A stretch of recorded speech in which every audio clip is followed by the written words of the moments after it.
ಎಲ್ಲರಿಗೂ ನಮಸ್ಕಾರ. ಕವನದ ಶೀರ್ಷಿಕೆ ಜಾಲತಾಣದ ತನನ. ಬಗೆ ಬಗೆಯ ಭಿನ್ನಾಣ, ಹೊಸ ನಮೂನೆಯ ವಯ್ಯಾರ, ತಲೆ ಬಗ್ಗಿಸಿದಷ್ಟು ವಿಸ್ಮಯ ಪ್ರಪಂಚದ ಒನಕು. ಸಂಬಂಧದ ಬಂಧ ಕಳಚುತ್ತಿದೆ, ಬದುಕಿನ ದಾರಿ ಕಾಲೆಳೆಯುತ್ತಿದೆ. ಎಲ್ಲವೂ ಜಾಲತಾಣದ ಪರದಡಿಯಲ್ಲಿ ಬೀಳುತ್ತಿದೆ, ಬೆಳಕಂತೆ ತೋರುತ್ತಿದೆ. ಅಜ್ಜಿಯ ಕತೆ, ಅಜ್ಜನ ಕೋಲು, ತರಾವರಿ ಹಬ್ಬಗಳ ಕಜ್ಜಾಯಗಳೆಲ್ಲವೂ ಸೋಷಿಯಲ್ ಮೀಡಿಯಾದ ಪಾಲು. ಇಂದಿನ ಜನರಿಗದು ಜೀವನದ ಪಾಡು. ಗೆಳೆತನದ ಗೆಲುವುಗಳೆಲ್ಲ ಫೇಸ್ಬುಕ್ಕಿನ ಪುಟಗಳಲ್ಲಿ, ಊಟ ತಿಂಡಿಯ ಸಮಾಚಾರಗಳೆಲ್ಲ ವಾಟ್ಸಪ್ಪಿನ ಅಂಗಳದಲ್ಲಿ.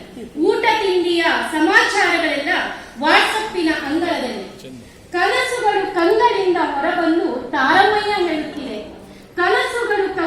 ಹೊರಬಂದು ತಾರಮಯ್ಯ ಹೇಳುತ್ತಿದೆ.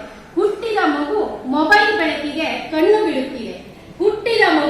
ಮೊಬೈಲ್ ಬೆಳಕಿಗೆ ಕಣ್ಣು ಬಿಡುತ್ತಿದೆ.